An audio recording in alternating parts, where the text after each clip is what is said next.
안녕하십니까. 기후 위기를 기후 기회로 만들자고 메시지를 전달하고 있는 국민의힘 김소희 의원입니다. 저는 오늘 대한민국의 지속 가능한 에너지의 미래를 위한 중요한 한 걸음을 내딛고자 이 자리에 섰습니다. 제가 국민의힘 기후변화 전문가로 영입될 당시 해상풍력 특별법의 제정을 공약으로 내세운 바 있습니다. 대한민국은 지금 기후위기와 에너지 전환이라는 큰 도전 과제에 직면해 있습니다. 탄소 중립 사회로의 전환은 우리 세대와 미래 세대를 위한 중대한 과제이며 이를 달성하기 위해서는 재생 가능한 에너지 자원의 활용이 필수적입니다. 그중에서도 해상풍력 발전은 우리의 지리적 이점을 최대한 활용할 수 있는 최적의 해결책으로 주목받고 있지만 글로벌 시장과 비교하면 아직 초기 단계에 머물러 있습니다. 법적, 제도적 장벽도 여전히 존재합니다. 삼면이 바다인 우리나라에서 해상 풍력을 하려면 어민들의 조업권과 부딪히고 군사 보호 시설도 고려해야 하고 바다 생태계도 면밀히 조사해야 합니다. 그런데 문재인 정부에서는 해상 풍력 계획 입지라는 구체적인 안도 없이 사업 허가권만 남발한 결과 해상풍력 사업자들은 갖은 민원과 개통 확보에 어려움을 겪고 있고 사업이 진행조차 되지 않고 있습니다. 이러한 기본적인 조치도 없이 허가권만 남발할 뿐 사업 추진 과정에서는 사업자에게만 책임을 떠넘겨서 현재 우리나라의 해상풍력 설치량은 23년 기준 누적 0.113기가와트인데 반해 태양광은 23년 기준 누적 23.9기가와트, 그러니까 태양광에 비해서 0.5%밖에 되지 않는 것이 우리나라의 현실입니다. 최근 우리나라 삼성전자와 경쟁 관계에 있는 대만의 반도체 기업인 TSMC는 해상풍력을 중심으로 아리백 달성 시기를 기존 2050년에서 2040년으로 10년 앞당기겠다고 발표했습니다. 이와 같이 재생에너지는 에너지원의 문제로 국한되지 않고 반도체와 같은 국내 주요 산업에 미치는 영향이 날로 커지고 있는 분야입니다. 이에 저는 가짜 아리백이 아닌 진짜 아리백 정책을 하기 위한 첫 걸음으로 오늘 해상풍력 발전을 촉진하는 특별 법안을 발의하였습니다. 기존의 사업자가 개별적으로 사업 전 과정을 추진하는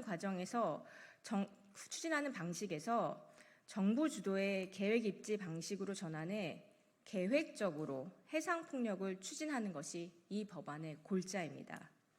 또한 국무총리 소속의 해상풍력발전위원회를 설치해 정부가 안정적으로 사업을 추진할 수 있도록 하고 이를 바탕으로 환경적, 주민 수용성이 확보된 사업을 진행하도록 하는 내용도 포함되어 있습니다.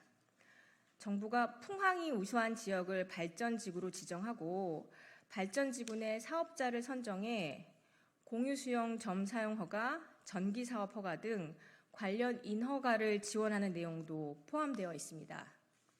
또한 기존 21대 국회에서 논의됐던 법안과 달리 기존 발전 사업자의 계획 입지 편입 과정에서 필수적으로 요구되던 입지 적정성 평가의 의무 조항을 삭제하여 기존 발전 사업자의 제도 편입에 대한 편의성을 대폭 강화하였습니다. 수산업 분야의 지속 가능한 발전과 해양 공간의 체계적 활용을 위한 근거 조항을 신설하여 풍력 발전 활성화와 동시에 수산업의 발전도 함께 도모할 수 있도록 하였습니다. 또한 입지 정보망을 구축하고 운영하는 주무부처의 경우에도 산업부와 해수부가 공동으로 권한을 가지도록 하여 부처 간 이견도 조율하여 법안의 완성도 또한 높였습니다. 해상풍력특별법 제정은 탄소 중립 목표 달성과 질서 있는 에너지 전환, 그리고 지속 가능한 경제 성장에 중요한 역할을 할 것입니다. 최근 정부도 재생에너지 보급 확대 및 공급망 확산 전략을 발표한 바 있는데요. 이 안건에서 제시한 첫 번째 과제가 해상풍력특별법 제정입니다. 해상풍력 발전의 잠재력을 실현하기 위해서는 여러분의 관심과 지지가 필요합니다. 함께 협력하여 미래 세대에게 깨끗하고 지속 가능한 에너지를 제공하는 대한민국을 만들어 나갈 수 있도록 힘을 모아주시길 부탁드립니다. 22대 국회가 해상풍력특별법을 시작으로 기후위기에 적극적으로 대응할 수 있도록 저 또한 최선의 노력을 다하겠습니다. 감사합니다.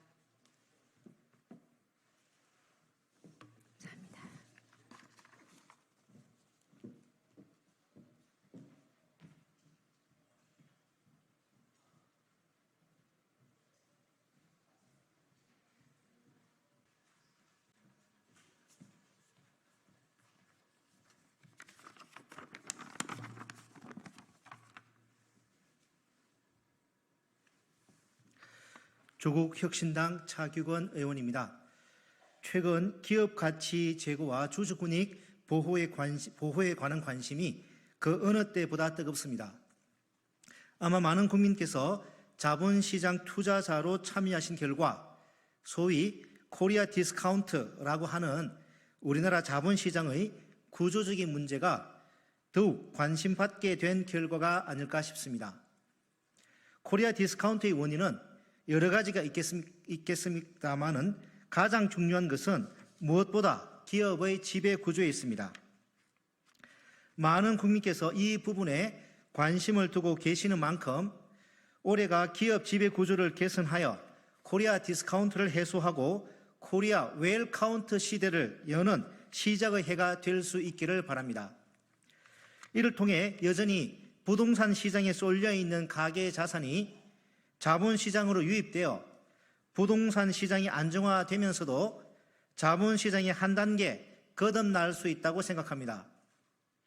제가 오늘 발의한 법안도 이와 관련된 것입니다. 저는 오늘 주주총회를 내실화하는 상법 개정안을 발의했습니다. 주주총회는 회사의 핵심 사항을 의결하는 최고 의결기구이자 주주가 자신의 권리를 행사하는 중요한 기회입니다. 그러나 우리나라의 주주총회 관련 제도는 주주의 권리를 보호하기에 여전히 미흡한 점이 많습니다. 그러한 제도적 미비점 중에서도 저는 먼저 사업보고서 및 감사보고서와 같이 주주의 의결권 행사에 큰 영향을 미치는 정보가 주주총회를 코앞에 두고 통지 또는 공고되는 문제를 해결하고자 합니다. 현재 사업보고서와 감사보고서는 주주총회 일주일 전까지 공시하도록 하고 있습니다. 그러다 보니 최근 자본시장연구원 황현영 연구원의 연구 결과에 의하면 코스피 시장의 86.4%, 코스닥 시장의 89.1%에 해당하는 기업이 법에서 정한 기한 시일에 딱 맞춰서 감사 보고서를 공시하고 있었습니다.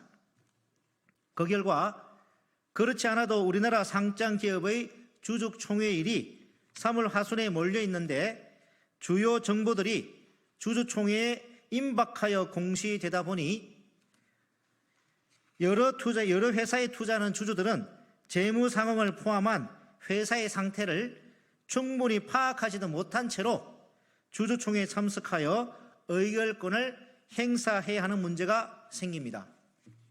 이를 개선하고자 저는 주주총회 소집 통지일에 사업보고서와 감사보고서 등 주요 정보를 함께 공시하도록 하여 주주들이 회사의 상태를 정확히 판단하고 그에 따라 의결권 행사 등의 합리적인 의사 판단을 할 수 있도록 했습니다.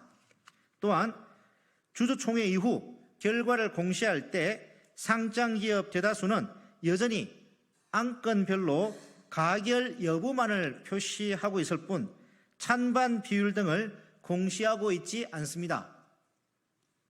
이렇게 되면 해당 안건에 대한 주주의 의견을 확인할 수 없는 문제가 발생합니다.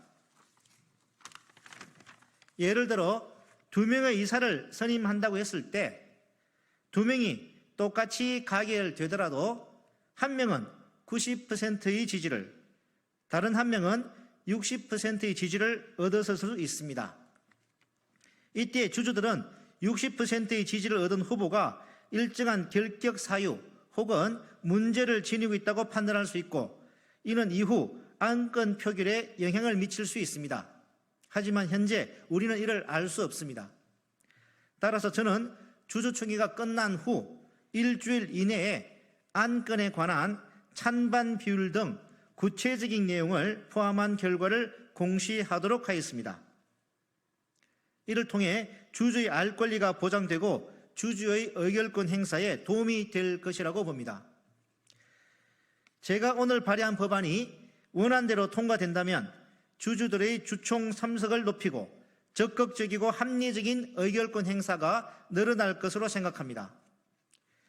국민 여러분과 기자 여러분들의 많은 관심을 부탁드립니다. 저와 조국혁신당은 앞으로도 기업 가치를 높이고 주주의 권익을 보호할 수 있는 제도적 해법, 특히 후진적 기업 지배 구조의 문제를 해소하는 데 최선을 노력을 다하여 코리아 디스카운트가 코리아 웰카운트가 될 수 있도록 하겠습니다. 감사합니다.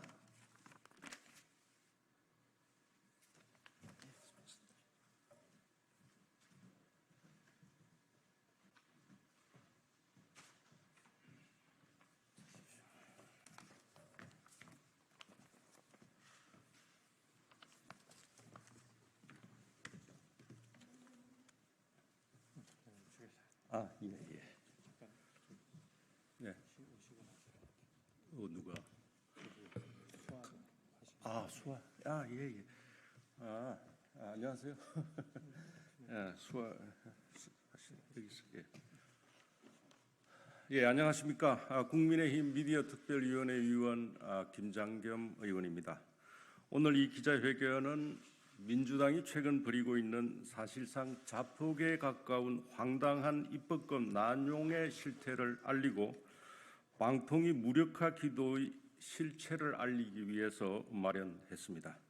먼저 제가 간단한 상황 설명을 한 뒤에 옆에 계신 주진우 법률자문위원장이 상세한 설명을 드리도록 하겠습니다. 여러분들 아시다시피 지난 6월 13일 한준호 의원이 대표 발의하고 민주당이 당론으로 발의한 방송통신위원회 설치 및 운영에 관한 법률 일부 개정 법률안에서 민주당은 아주 분명하고 명백하게 다음과 같이 밝혔습니다. 방송통신위원회 회의의 경우 개의에 필요한 최소한의 출석 인원수를 정하고 있지 아니하여 대통령이 지명한 2명의 출석만으로도 의결이 가능하다. 이 말은 민주당의 아주 놀랍고 전향적인 깨달음이 아닌가 싶습니다. 민주당이 드디어 방통위 2인 체제의 합법성, 정당성을 공개적으로 인정한 것입니다. 그렇다면 기존 민주당의 여러 주장은 스스로 전면 철회 또는 폐기될 수밖에 없을 것입니다. 이를테면 민주당은 방통위의 YTN 매각 결정이 위법하다고 주장해 왔습니다. 이제 민주당 스스로 자신들의 주장이 틀렸음을 시인하는 것이 됩니다. 이러한 국민의힘의 정확한 지적에 대해서 민주당은 염증적인 반응을 보이고 있습니다.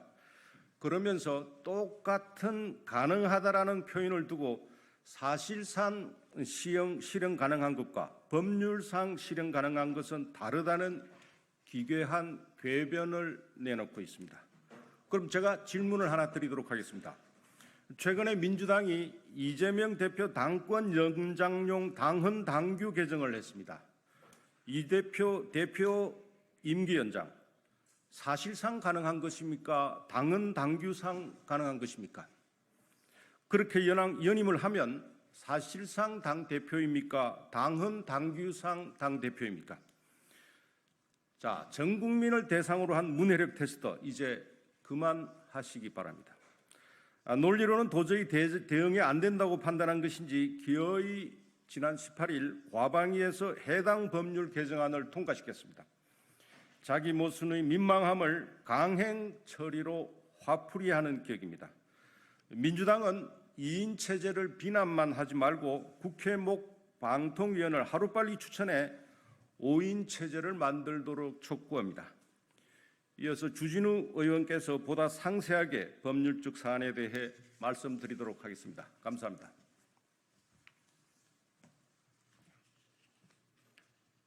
안녕하십니까. 주진우 국민의힘 법률자문위원장입니다. 두 가지를 차례로 짚어보겠습니다. 첫째, 앞서 김장현 의원께서 잘 설명해 드렸다시피 민주당의 사실상 가능과 법률상 가능 구분 자체가 터무니없는 엉터리이자 억지입니다. 방통위법 4조는 분명히 방통위원장과 부위원장을 모두 5인의 방통위원으로 보고 있습니다. 아울러 방통위법 13조 1항은 2인 이상의 위원회 요구가 있는 때 위원장이 회의를 소집한다고 규정하고 있습니다. 즉 방통위법상 위원회 의결 의사정적수는 2명이고 위원장, 부위원장 2인에 의한 의결도 당연히 가능합니다.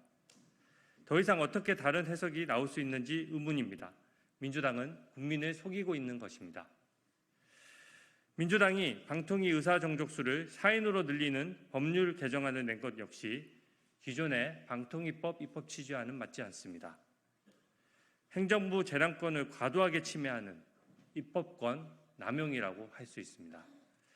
둘째, 이제 민주당은 방통위원장 탄핵 소추를 추진할 근거와 명분을 잃었습니다. 2인 체제의 합법성까지 인정해버린 마당에 무슨 근거로 방통위원장 탄핵 소추에 나서겠습니까? 헌재 갈 곳도 없이 민주당이 먼저 셀프 기각해버린 셈입니다. 기각의 핵심 근거 역시 바로 민주당이 발의한 법안입니다. 민주당에 촉구합니다. 제발 억지에 가까운 방통위 무력화 시도를 중단하십시오. 스스로 2인 체제의 합법성까지 인정해버린 마당에 더 이상 무슨 면목으로 이토록 대한민국 방송통신 행정을 회방 놓고 마비시킬 수 있는 것입니까? 방통위 2인 체제가 그토록 불만이라면 방통위원 추천 의무를 이행하십시오. 5인 체제 구성에 협조하면 될 일입니다. 국회 본연의 책무를 다하면 모든 것이 다 해결됩니다. 대한민국 법체계의 기본 개념까지 부정해가며 더 이상 방통위를 옥죄고 또 탄압하지 말고 우리 법이 정한 제도와 질서를 따라주시기 바랍니다. 감사합니다.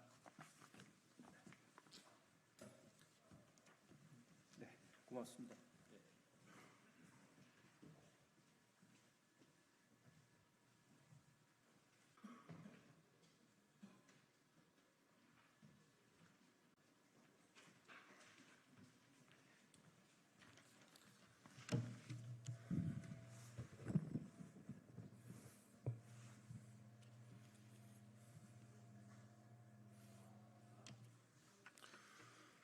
네, 시작하겠습니다.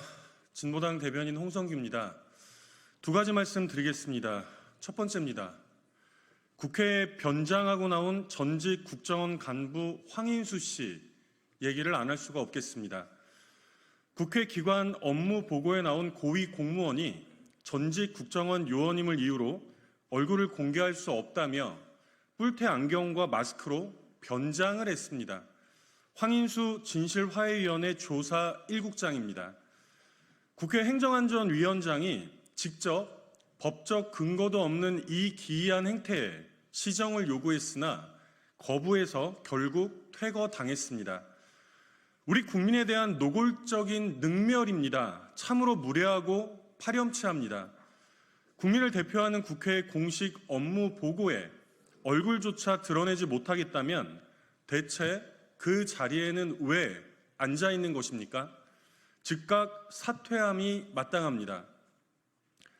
황인수의 사퇴뿐 아니라 이번 기회에 이미 국정원의 하부 조직으로 전락한 현재 진실화해위 또한 그 존재 의미가 사라졌기에 즉각 해산해야 합니다.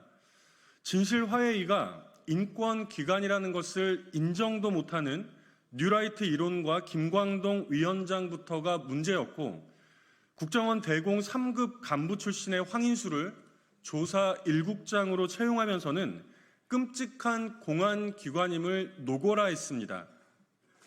원활한 국정원의 자료협조를 근거로 채용을 강행했으나 현재 국정원은 진실화해의 자료 제출 요구에 여전히 가장 비협조적입니다.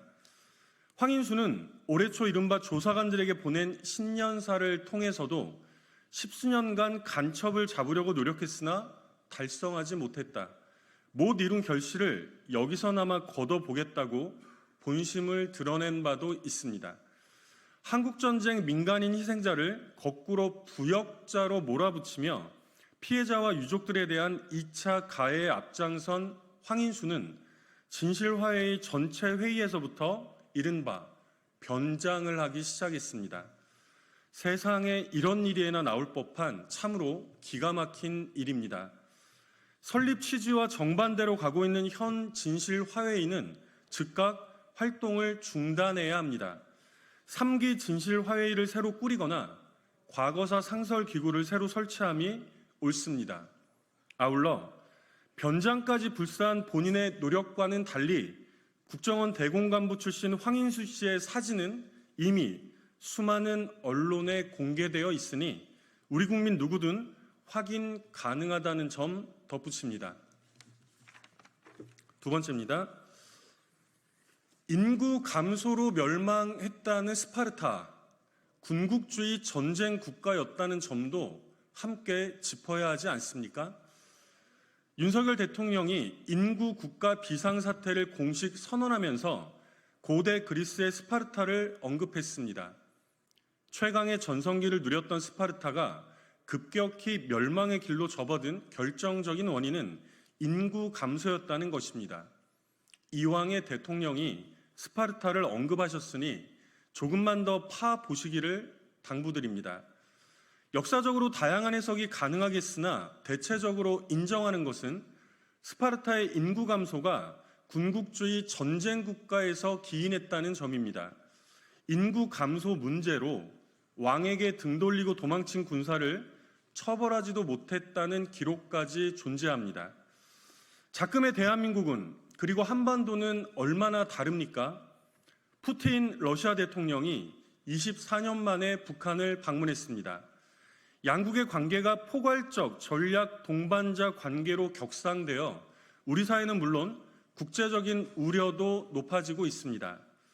북한과 러시아의 이 같은 결속에 과연 대한민국 정부는, 윤석열 대통령은 아무런 책임이 없다고 말할 수 있습니까? 남한에서 살포되는 대북전단은 모른 체 하면서 북한에서 넘어오는 오물풍선만 문제시 삼는 것은 객관적이지 못합니다. 대통령이 앞장서 한미 동맹을 넘어 급기야 한미일 동맹까지 주창하는 마당에 준동맹 수준으로 협력을 강화하고 있는 북한과 러시아만 비판한다면 과연 균형 잡힌 외교라고 볼 수 있겠습니까? 동아시아 냉전 구도가 우리 한반도를 중심으로 극적으로 부활하고 있습니다. 현 정부 들어 이미 각계에서 편향적이고 일방적인 가치외교의 위험성을 경고한 바 있습니다. 스파르타의 멸망에서 배울 것은 인구 감소뿐만이 아니라 대결과 갈등을 조정하는 긴장 고조입니다. 평화를 정착시킬 대외 정책에 전면적인 재검토가 무척이나 시급합니다. 이상입니다.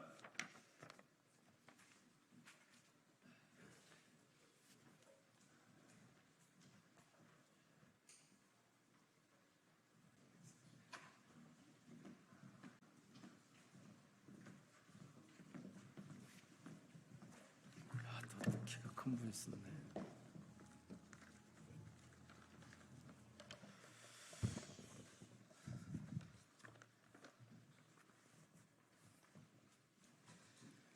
예, 더불어민주당 정치검찰 사건 조작 특별대책단 위원들입니다. 저는 단장을 맡고 있는 민형배입니다.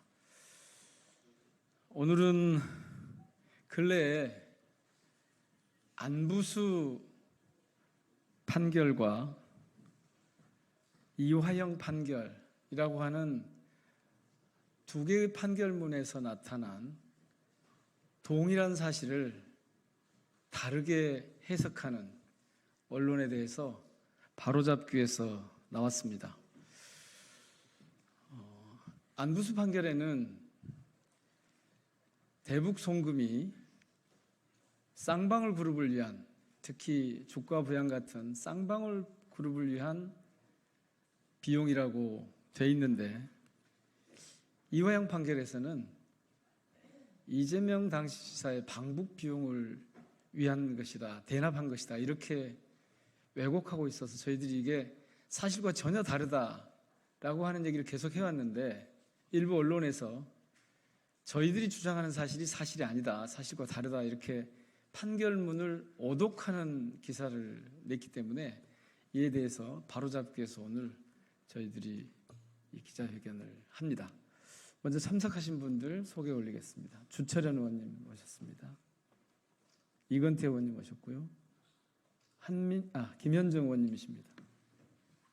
양분남 의원님이십니다. 노종면 의원님 모셨습니다. 그리고 이건태 의원님 모셨고요.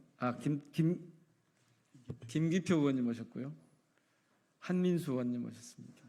김문수 의원님 모셨습니다. 자, 그러면 저희들이 이 성명을 조금 자세하게 돼 있긴 합니다. 귀 기울여서 들어주십시오만은 나눠서 읽도록 그렇게 하겠습니다. 먼저 어느 분이? 이재명 대표의 발언을 반박한 안보수 1심 판결문 관련 일부 언론 보도는 터무니없는 가짜뉴스입니다. 당정 바로잡기 바랍니다. SBS는 2024년 6월 14일 이화영 1심과 배치 쌍방울 대북 송금 안보수 판결문 본이라는 제하의 기사에서 이재명 대표가 안보수 판결문에는 쌍방울 그룹이 북한에 송금한 돈은 주가 보양을 위한 대북 사업의 대가라고 나와 있다고 발표했으나, 이는 재판부 판단 부분이 아닌 검찰 주장이 담긴 범죄 사실에만 등장한다고 하여 마치 이재명 대표가 사실과 다른 말을 한 듯이 보도했습니다. 그리고 한국일보는 2024년 6월 17일 장일철 칼럼에서 이 대표 어따 대고 애완견인가라는 칼럼 제목하에 SBS 기사를 인용하며 이 대표는 검찰의 범죄 사실 적시를 짐짓 재판부의 판시라고 둔갑시켰다고 주장했습니다. 그러나 이는 판결문의 기본도 모르는 주장으로 오히려 너무나도 기본적인 상식이어서 모르고 보도했다기보다는 의도적으로 악의적인 허위 보도를 한 것이 아닌가 하는 의심마저 듭니다. 안보수 1심 재판부는 판결문 3쪽, 4쪽에서 범죄 사실이라는 제목하에 다음과 같이 판시하고 있습니다. 즉, 피고인은 평소 북한과의 대북 사업에 우선적 참여 기회라는 이건뿐만 아니라 계열사가 대북 관련 테마주 수혜주로서 주가 상승의 이익을 노리던 김성태, 방용철과 함께 본격적으로 대북 사업을 추진하기로 마음먹고, 피고인 김성태, 방용철 등은 향후 북한으로부터 AB 개발 사업 등 쌍방울 그룹의 주가 부양에 도움이 될 만한 사업에 대하여 우선적 협상권을 확보하기 위하여 쌍방울 그룹 김성태가 마련한 자금을 환치기 방식이나 현금 소지 중국 출국 등 다양한 방법으로 밀반출한 다음 조선노동당이나 그 산하기관인 조선아시아 태평양 평화위원회 및 소속 주요 간부들에게 조선노동당에 대한 대북사업 로비자금 또는 이행보증금 등 명목으로 지급하기로 계획하였다고 기재하고 있습니다.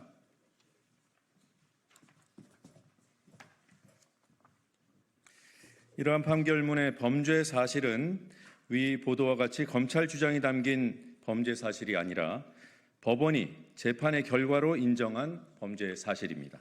이렇듯 김성태가 주가 상승의 이익을 노리고 대북 사업을 추진하기로 한 것과 주가 부양에 도움이 될 만한 사업에 대하여 우선적 협상권을 확보하기 위하여 북한 측에 돈을 지급하려 했던 점을 재판부가 명백히 인정한 것이고, 이를 지적한 이재명 대표의 말은 모두 맞다할 것입니다. 그러므로 이재명 대표가 마치 검찰의 주장에 불과한 범죄 사실을 재판부가 인정한 듯이 말했다고 비난하는 보도는 명백히 거짓입니다. 그리고 위 보도들의 주장을 그대로 따른다고 하더라도 검찰부터 주가 부양 목적이라고 인정했다는 것인데, 이는 법원이 인정했다는 것보다 더욱 그간의 이재명 대표의 주장이 맞음을 인정하는 것으로 자신들이 무슨 보도를 하는지도 모르고 하는 어이없는 보도라 할 만합니다.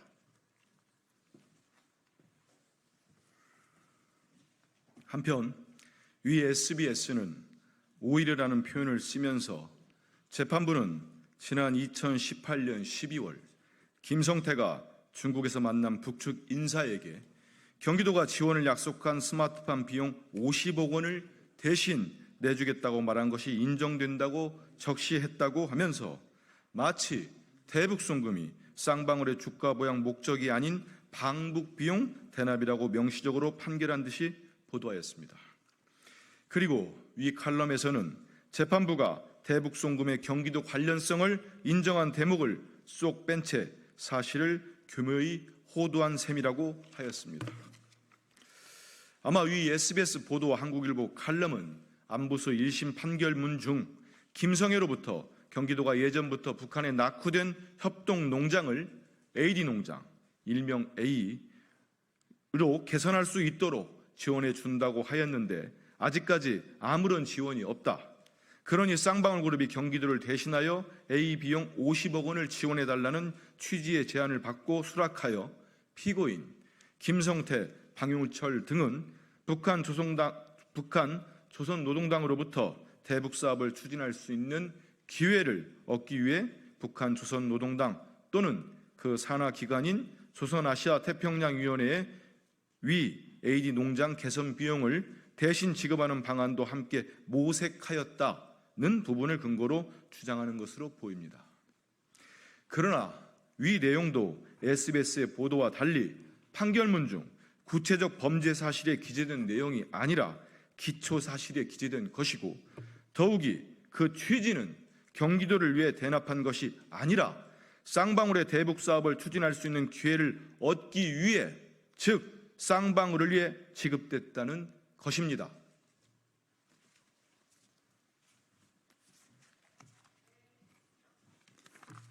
안보소 1심 판결문 중 구체적 범죄 사실 부분에 뭐라고 기재됐는지 살펴보면 북한 관련 사업 등 원활한 진행을 위한 노비자금 등의 명목으로 예와 7만 달러를 지급하였다. 쌍방울 그룹이 2019년 1월 17일경 피고인의 주선으로 조선아시아태평양위원회와 경제협력 관련 합의서를 작성하게 되자 향후에도 대북사업을 우선적으로 협의할 수 있는 지위를 부여받기 위하여 조선아시아태평양위원회에 여하를 추가로 지급하기로 모의하였다고 기재되어 있을 뿐입니다. 안보소 1심 판결문 27쪽을 보면 피고인 안보소에게는 아래와 같은 이유에서 2018년 12월 26일 당시 북측 관계자에게 노비자금 명목으로 돈을 지급할 동기와 필요성이 충분히 있었다고 보인다 했습니다. 그리고 판결문 29쪽에는 피고인 안보소는 대북 중개업자로서 자신의 지위를 북한 당국으로부터 재차 확인받아 이를 더 공고히 하고 향후 대동강 맥주 사업, CH 사업 등 북한 관련 여러 사업들을 추진하면서 미리 북한 당국의 협조를 구하는 것 등에 대한 대가로 조선아시아태평양위원회 위원장인 AK에게 금전을 지급했다고 봄이 상당하다고 판단했습니다. 안보소 1심 재판부는 안보소와 쌍방울이 대북 사업의 우선적 참여 기회라는 이권과 대북 관련 테마주, 수혜주로서 주가 상승의 이익을 노리고 북한 측에 돈을 주었다고 판결한 것입니다. 이화영 1심 재판부 수원지법 형사 11부 신준우 판사는 동일한 사건에 대해 같은 법원과 상반된 결론을 내놓은 것 또한 사실입니다. 안보소 1심 판결문 어디에도 경기도의 스마트팜 사업비 대납이라거나 이재명 대표 방북 비용 대납이라는 내용은 없습니다. 누가 교묘하게 사실을 호도한 것입니까? SBS와 한국일보는 대답해 보십시오. 경고합니다. SBS와 한국일보는 보도 내용을 조속히 바로잡기 바랍니다. 또다시 이런 가짜뉴스를 양산한다면 그땐 경고에 그치지 않을 것임을 명심하시기 바랍니다. 2024년 6월 20일 더불어민주당 정치검찰 사건조작 대책단 일동. 예, 마치겠습니다. 혹시 더 궁금하신 게 있으면 밖에서 물으시면 응답하도록 하겠습니다. 고맙습니다.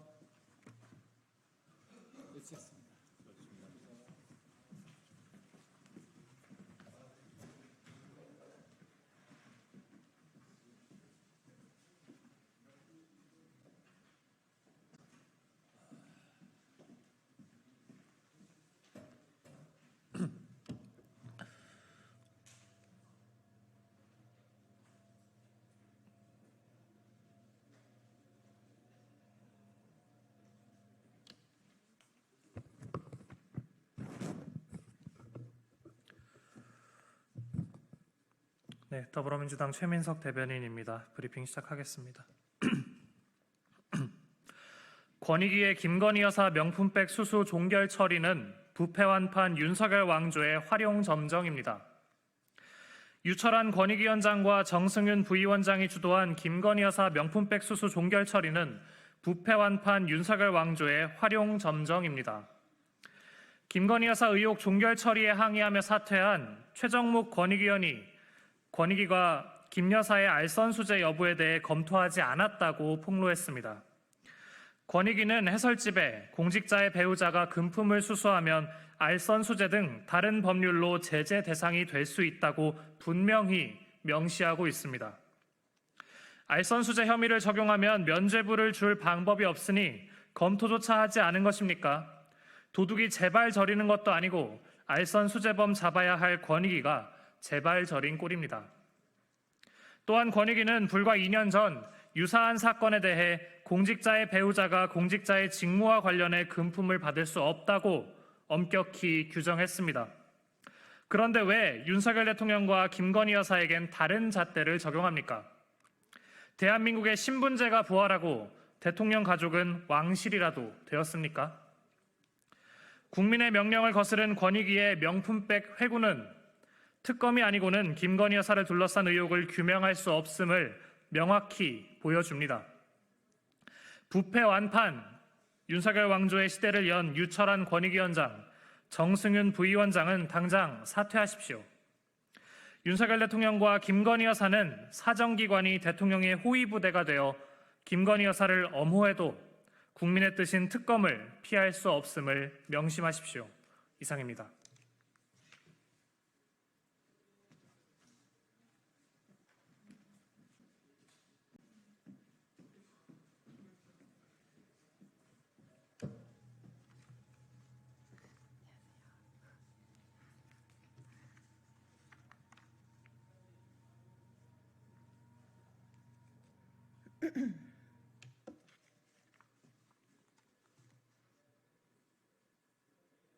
네, 진보당 부대변인 김도연입니다. 오전 브리핑 하겠습니다. 총 2건입니다.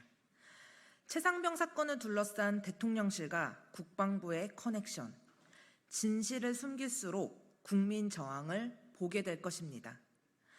해병대 최상병 사망 사고와 관련하여 대통령 비서실, 대통령 국가안보실, 국방부의 커넥션이 있었다는 사실이 드러났습니다. 해병대 수사단이 사건을 경찰에 이첩한 당일에 이들은 여러 차례 통화와 문자를 주고받았습니다. 다음 달이면 사고가 일어난 지 1년이 됩니다. 시간이 갈수록 최상병의 어머니와 국민의 화병은 깊어지고 있습니다. 그날 사고가 왜 일어났는지, 책임져야 할 사람들이 누구인지를 정확히 알고 싶다는 것이 유가족을 포함한 온 국민의 바람입니다.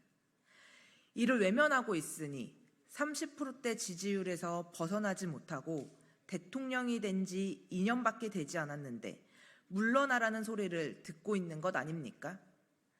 그동안 수없이 많은 의혹이 대통령실을 향했고 국민은 대통령을 조사해야 한다고 목소리를 높였습니다. 국민만 바라보고 가겠다던 윤석열 대통령의 최후 결단이 필요한 시점입니다.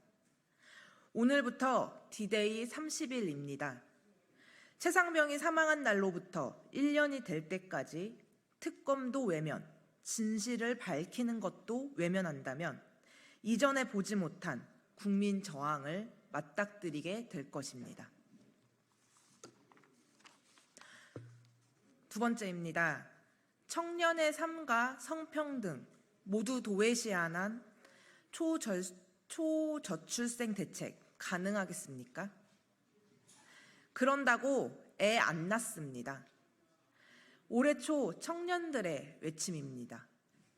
거대 양당의 저출생 정책에 절망을 느낀 청년들은 어제 윤석열 대통령의 저출산 고령사회위원회 회의를 보며 다시 한번 절망했습니다.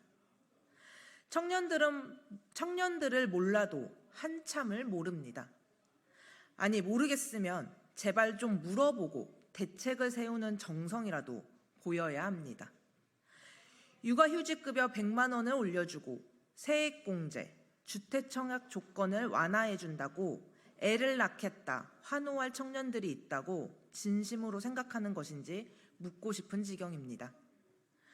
불안정한 일자리, 저임금, 과도한 노동시간, 유리천장, 경력단절, 끝없는 경쟁사회, 억소리 나는 교육비, 여성 혐오로 인한 폭력 등 이 사회에서 숨쉬고 살아가는 것 자체가 불안한 것이 지금의 현실입니다.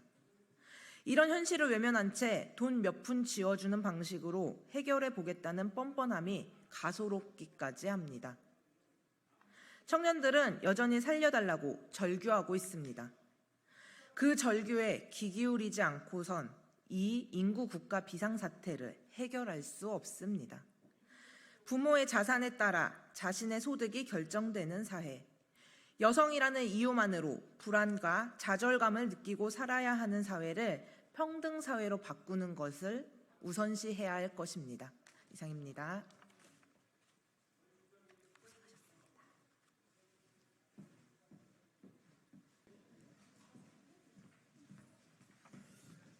네, 안녕하세요.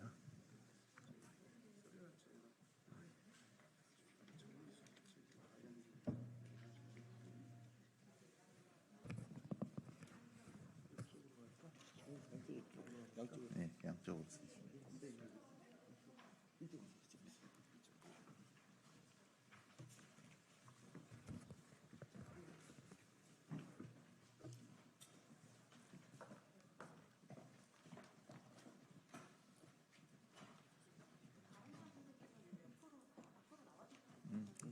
옆으로도 이렇게 좀 서시면 이쪽으로 좀 옆으로.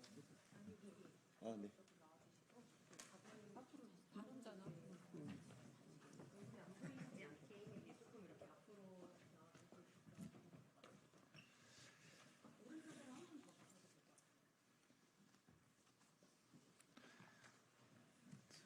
됐습니다.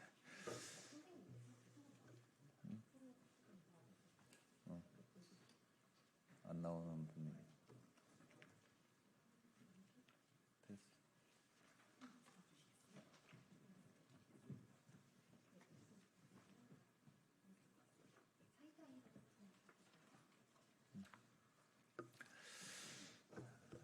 안녕하십니까. 배달 플랫폼과 소상공인, 라이더, 소비자, 상생 촉구 기자회견에 참석해 주신 모든 분들께 감사드립니다. 저는 오늘 기자회견의 사회를 맡은 더불어민주당 환경노동위원회 간사 김주영입니다. 자영업자는 과중한 수수료 부담, 소비자는 외식값 및 물가 인상 부담, 라이더는 배달 단가 하락으로 배달 산업의 세 주인공이 모두 고통을 받고 있습니다. 배달 시장을 독과점하고 있는 플랫폼의 행태에 대해 문제의식을 공론화하고 당사자 한 분 한 분의 목소리로 직접 배달 플랫폼을 상대로 상생과 협력을 촉구하기 위해 오늘 이 기자회견을 마련했습니다. 수많은 국민 여러분께서 관심을 가져주고 계시고 많은 분들이 공감하시는 사안인 만큼 기자 여러분들께서도 많은 관심과 협조 부탁드리겠습니다. 오늘 기자회견에 참석해 주신 분들부터 소개해 드리겠습니다. 국회 정무위원회 간사 강준현 의원님 참석해 주셨습니다. 그리고 자영업자분들 오셨습니다. 인사 한번 해주세요. 주시고요. 배달 노동자분들도 함께하고 계십니다. 소비자 각 분야 당사자분들을 직접 모셨습니다. 소상공인 6분, 배달 노동자 5분, 시민사회 소비자 대표 4분께서 참석해 주셨습니다. 기자회견문 낭독에 앞서 먼저 소상공인, 배달 노동자, 소비자 순으로 한 분 한 분씩 대표로 당사자 현장 발언을 진행해 주시겠습니다. 그러면은 먼저 소상공인 먼저 해주시죠. 소상공인 대표로서 발언 내용 전달드리겠습니다. 지금 현재 경기 침체, 물가 상승 그리고 고금리 속에서 저희가 지난 1년간 무려 10만 명의 자영업자가 폐업을 했습니다. 피부로 느껴지는 물가 상승 속에서 소상공인은 2중고, 3중고의 어려움을 느끼고 있습니다. 이런 상황 속에서 독과점 배달 플랫폼의 과도한 수수료는 소상공인에게 날이 갈수록 큰 부담이 되고 있습니다. 소상공인은 수수료, 광고비, 인건비, 재료비, 임대료를 다 주고 다 내고 나면 남는 게 아무것도 없습니다. 이제 소상공인들은 더 이상 버틸 수가 없습니다. 그렇게 오늘 같은 이런 자리가 마련되었다고 생각합니다. 현재 소상공인들은 절벽 끝으로 내몰리고 있다고 과언이 아닙니다. 가게 광고를 포기를 하든 가게 배달과 배민 배달 중에 하나를 포기하든 직원 고용을 포기를 하든 재료비를 포기해서 음식의 맛과 질을 포기하든 점점 더 많은 것을 포기하라고 내몰리고 있습니다.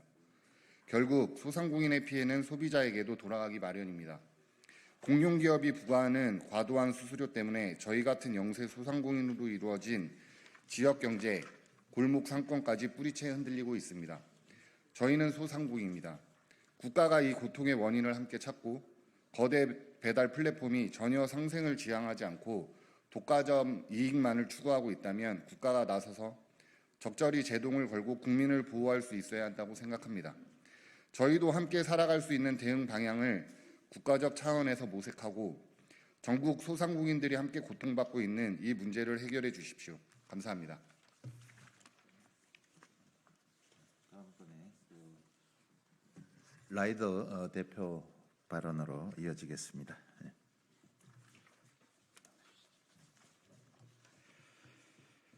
코로나19를 거치면서 우리의 의식주 중 식생활의 모습이 많이 변했습니다.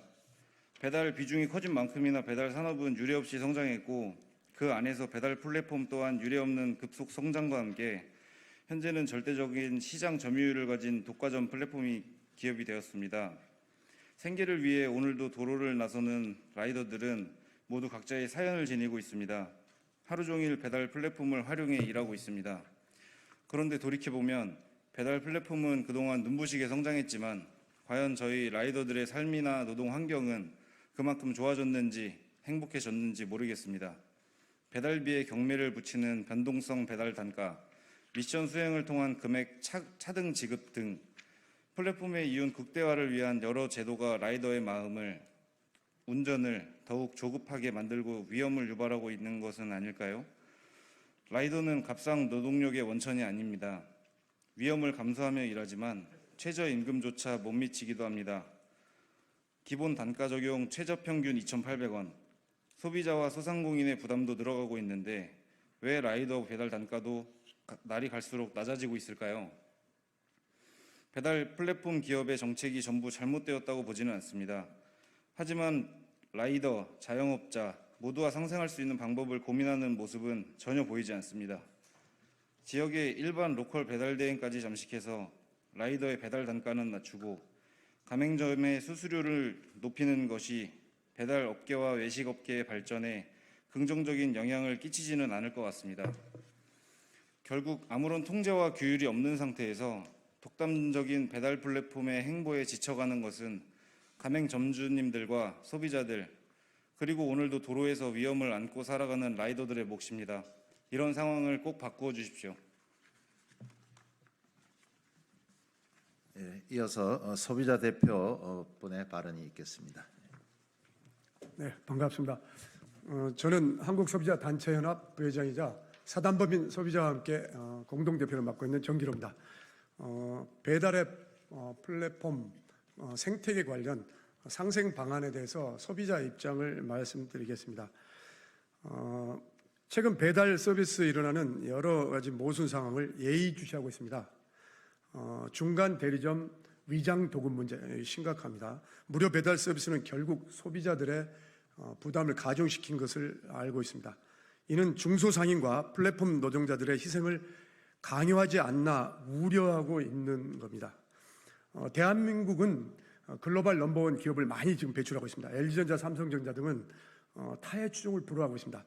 이들의 공통점의 한 가지는 대한민국 소비자들의 높은 수준의 요구 조건, 때로는 까탈스럽다고 하죠. 이런 걸 부정하지 않고 경청하고 있었으며 이른바 소비자 지향성 경영을 했던 것입니다. 이러한 견제에서 배달 플랫폼 회사들은 소비자 지향성 경영으로 고객으로부터 사랑을 받고 필요한 존재로 인식되기를 바라면서 제가 몇 가지 당부를 드리고 싶습니다. 첫째, 배달의 플랫폼 회사 소상공인 배달 라이더 3주체는 견제와 균형을 위한 상시 협의체를 구성하고 가동시켜 주십시오.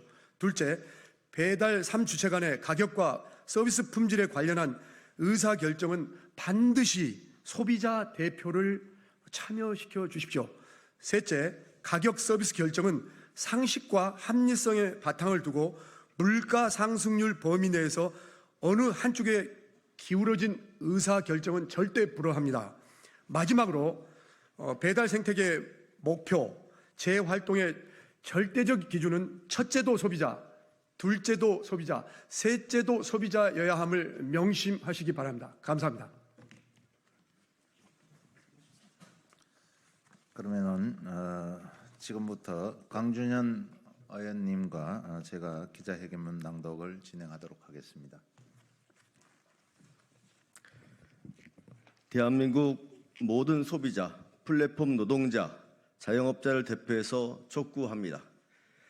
배달 플랫폼 독과점 기업은 노동자, 소비자, 자영업자 모두와 상생할 수 있는 방향을 시급히 마련하십시오. 특히 노동자의 안전 보장을 약화하고 자영업자의 선택권을 침해하는 편법 행위는 중단해야 합니다. 최근 포장 주문에까지 중개 수수료를 부과하겠다는 배달 플랫폼의 방침이 나왔습니다. 과도한 중개 수수료로 인한 영세 자영업자들의 매출 손실, 플랫폼 의존도 상승과 배달 단가 하락, 외식비 인상 등 배달 플랫폼 독과점 구조로 인한 외식업 및 배달 생태계 왜곡 양상은 날이 갈수록 심해지고 있습니다. 현재 배달 플랫폼은 배달 라이더의 4대 보험 등 관련 비용을 줄이고 안전 책임으로부터 벗어나기 위해 중간 대점이라는 편법을 도입했습니다. 쿠팡 이츠와 배달의 민족입니다. 자영업자들은 이 두 플랫폼에서 전체 주문의 80%가 이루어진다고 말합니다. 쿠팡 이츠는 이미 지난해부터 쿠팡 이츠 플러스라는 이름의 중간 대리점을 운영하고 있으며 업계 1위인 배달의 민족도 최근 도입 움직임을 보이고 있습니다.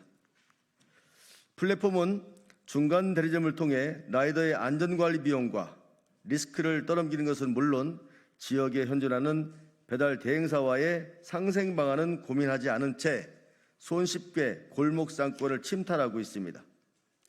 플랫폼 간 경쟁을 핑계로 무차별적으로 들어오는 거대 플랫폼이 휘두르는 편법과 횡포에 자영업자와 라이더들은 도산과 종속 위기에 내몰렸습니다. 라이더 안전도 큰 문제입니다. 2024년 5월 말 기준 산업재해 성인 건수 1위 기업은 배달의 민족 운영사인 우아한 청년들입니다. 쿠팡이츠의 중간 대리점으로 물량의 50%를 수행하는 쿠팡이츠 플러스 지사의 산재는 쿠팡이츠의 산재로 집계조차 되지 않습니다. 라이더들은 플랫폼의 중간 대리점 운영이 안전 리스크로부터 적은 비용으로 벗어나기 위한 위장 도급에 해당된다고 지적합니다. 배달 산업은 배달 소비자와 자영업자를 연결하기 위해 존재하는 것이며 라이더와 자영업자라는 생산 구성원 없이는 배달 산업 자체가 있을 수 없습니다. 그러나 작금의 양상은 주객이 전도되어 플랫폼이 가장 많은 이득을 취하고 있고 이 산업의 주인공들이 오히려 플랫폼에 종속되어 역마진까지 감내해야 하는 상황이 되었습니다. 이대로는 배달 산업의 미래를 보장할 수 없습니다. 자영업자 몰락과 소상공인 폐업으로 중산층 위기는 물론 외식업 전반의 품질 하락과 음식값 인상으로 인한 물가 상승 등 예상되는 폐해가 너무도 막심합니다. 이중고, 삼중고에 놓인 자영업자와 노동자들의 상황을 외면하면서 그 사이에 수수료로 가장 많은 이득을 가져가는 행태는 더 이상 혁신이 아님을 명심해야 합니다. 불공정 행태를 개선하고 하루빨리 소상공인, 플랫폼 노동자, 소비자와 상생 발전할 수 있는 방향을 모색하기를 촉구합니다. 2024년 6월 20일 국회 정무위원회 강준현, 환경노동위원회 김주영. 오늘 기자회견에 참석해 주신 모든 분들께 다시 한번 감사드립니다. 이상으로 배달 플랫폼의 소상공인, 라이더, 소비자 상생 촉구 기자회견을 마치겠습니다. 감사합니다.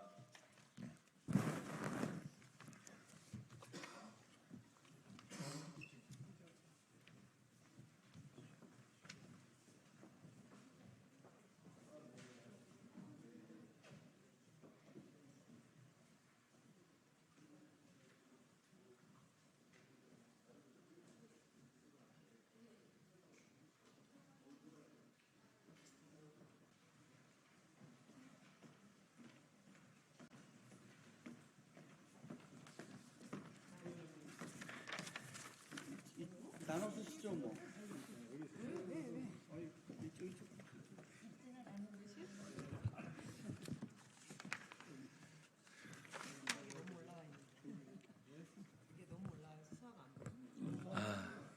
그래? 조금. 이게 너무 커서 이걸 밑으로? 그래. 그거 좀.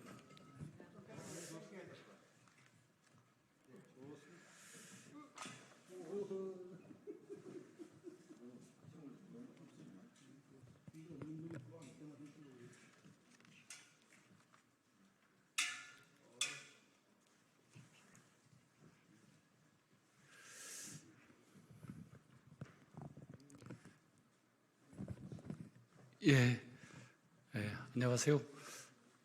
저희들은 농해수위 민주당 국회의원들입니다. 오늘 사실 고육과 고금리 또 고물가 시대에 사실 농민들이 제일 어렵고 힘든 항목이 쌀값이 지금 하락되고 있다는 겁니다. 정부의 약속이 20만 원대를 유지하겠다고 하는데 지금 18만 원대까지 떨어졌고요. 한우값이 많이 폭락해 있습니다. 한우 한 마리를 팔 때마다 최대는 230만 원, 아무리 적게 산출하도 140만 원 이상이 손해를 보고 있는 형국이어서 정부가 이 부분에 대한 특단의 대책을 좀 세워야 되는데 아직 별다른 대책이 없습니다. 그래서 한우 농가들 또 농민들께서 상당히 어려움을 겪고 있습니다. 그래서 이 부분에 대해서 정부의 강력한 대책을 촉구하기 위해서 오늘 이 자리에 왔다는 말씀을 드립니다. 여기 해주신 의원님들 소개하고 성명서를 낭독하는 순으로 하겠습니다. 먼저 문금주 의원님 오셨습니다. 문대림 의원님 오셨습니다. 안녕하십니까. 임미애 의원님 오셨습니다. 이병진 의원님 오셨습니다. 윤준병 의원님 오셨습니다. 이모선 의원님 오셨습니다. 주철현 의원님 오셨습니다. 서삼석 의원님 오셨습니다. 송옥주 의원님 오셨습니다. 어기구 의원님은 이 자리에 참여는 하진 않았지만 서명을 동의했다는 말씀을 드립니다. 오늘 쌀 한우 가격과 관련해서는 우리 문근주 의원님께서 제안이 있었고 또 이것을 준비하는 데 노력을 했다는 말씀도 첨부로 말씀드립니다. 그러면 지금부터 낭독을 하겠습니다. 문근주 의원님.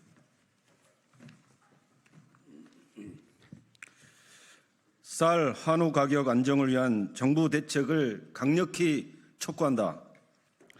쌀은 국가 기간 산업이며 국민의 주식으로 기후위기 시대에 국가 경제와 식량 안보를 지탱하는 든든한 버팀목이다. 하지만 국민 주식 쌀이 최대 위기를 맞고 있다. 소비 감소와 경기 침체 그리고 가뜩이나 어려운 고물가 시기에 유독 쌀값만이 하락을 멈추지 않고 있어 농가가 다중고를 겪고 있다. 2022년 우리 농민들은 사상 유례없는 쌀값 폭락으로 너무나 큰 어려움을 겪었다. 그 이면에는 속절없이 떨어지는 쌀값에 늑장 대응한 정부의 정책 실패가 큰 원인이었다. 정부는 지난해 쌀값만큼은 20만 원 선을 유지하겠다고 농민과 국민에게 약속했지만 쌀값은 하루가 다르게 폭락하고 있다. 지난해 10월 80kg 쌀 한 가마니에 21만 222원을 기록한 이래 지속적인 하락세를 보이며 결국 올해 5월 말 기준 쌀값은 18만 8,716원으로 폭락해 19만 원 선마저 무너졌다. 올해 2월 정부는 쌀값 안정 대책이라며 지난 11월 쌀 5만 톤 정부 매입을 포함해 총 10만 톤을 올해 식량 원조용으로 매입하겠다고 밝혔다. 그러나 이는 떨어지는 쌀값을 잡기에는 터무니없는 미봉책에 불과하다. 작년 수확기 농업 현장에서는 당시 벼 매입량이 2022년보다 37만 2천 톤을 더 매입해 잉여쌀이 상당할 것을 우려하며 시장 격리를 요구하였다. 하지만 정부는 통계상 소비량 대비 생산량이 9만 톤이 초과 생산되었다며 올해 총 10만 톤 해외 원조용으로 격리하는 데 그쳤다. 미온적인 정부의 대응으로 전국적으로 쌀 재고량은 92만 5천 톤으로 전년 대비 25만 톤, 약 37%가량이 증가하였고 올해 1월부터 4월까지 쌀 판매량은 전년 대비 13%나 감소했다. 정부가 농민과 국민에게 약속한 쌀값 20만 원 수준 유지는 이미 물 건너간 지 오래다. 이처럼 전국적으로 쌀 재고 물량이 창고를 가득 채우고 있고 쌀 소비는 지속적으로 감소해 쌀값 하락세가 멈출 기미를 보이지 않고 있다. 이는 쌀값 파동이 일어난 2022년 쌀값 하락 추세와 유사해 농업 현장에서는 똑같은 재난이 발생하는 것 아니냐는 우려의 목소리가 높아지고 있다. 쌀은 수천 년 먹거리 산업이고 농업, 농촌 경제의 근간이다. 쌀 농사가 흔들리면 농업인들의 삶은 물론 대한민국이 흔들릴 수밖에 없는 중차대한 문제다. 식량 안보 기반을 굳건히 하고 국민들에게 안정적인 먹거리를 공급하기 위해서는 정부의 실효성 있고 선제적인 대책 마련이 시급하다. 호미로 막을 일을 가래로 막는다는 말이 있다. 이번에는 쌀값 하락을 적기에 제대로 막지 못한다면 2022년과 같은 대폭락 사태가 벌어질 것이 불을 보듯 뻔하다. 쌀값 폭락은 농민만의 문제가 아니라 우리나라 식량 안보와도 직결된다는 것을 명심하길 바란다.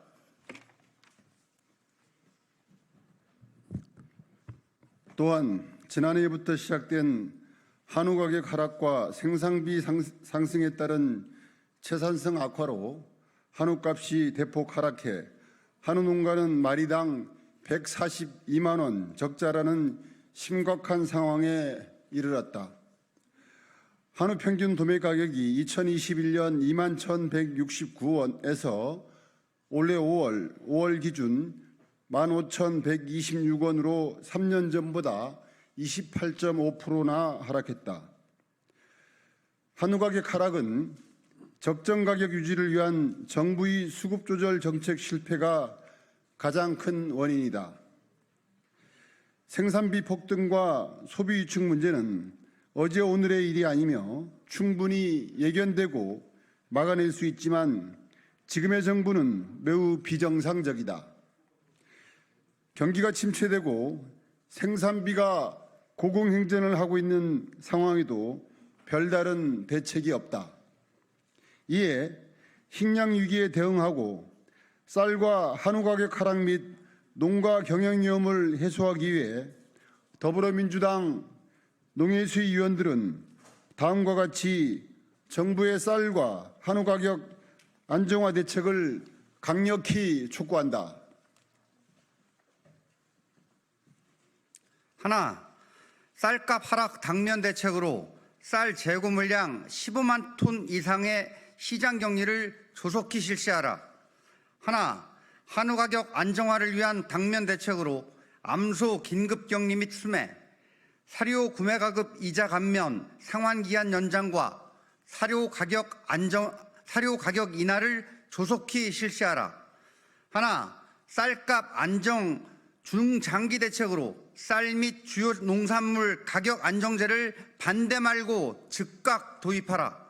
하나, 한우값 안정 중장기 대책으로 한우법 등 제도적 안전 장치를 마련하고 사료 가격 안정 기금 조성과 소비 활성화 대책을 즉각 수립하라. 2024년 6월 20일 22대 국회 더불어민주당 농림축산식품해양수산위원회 위원 1동 이상입니다.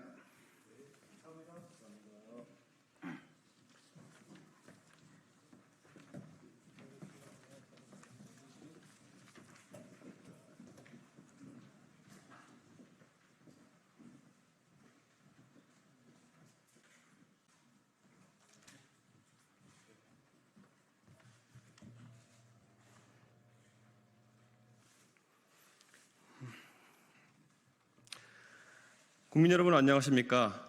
경기도 화성시 을 국회의원 이준석입니다.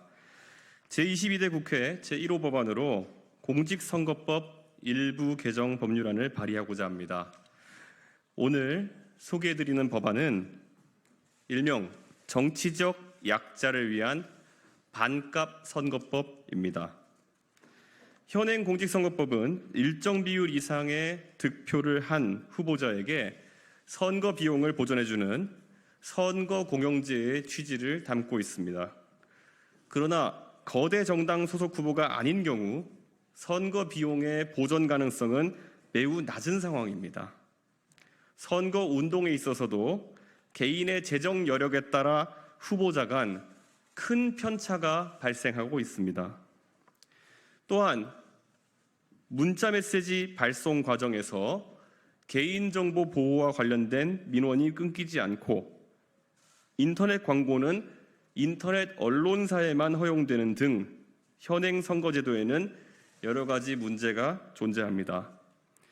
저는 많은 선거를 치르며 선거 캠페인을 제대로 개혁해야 한다고 생각해 왔습니다. 국민 여러분의 피로감을 덜어드리면서 훌륭한 후보자들을 제대로 검증할 수 있어야 한다고 생각했습니다. 무엇보다 젊은 세대나 경력 단절 여성 등 정치적 약자들이 선거에 쉽게 진입하고 부담 없이 선거를 치를 수 있어야 한다고 생각했습니다.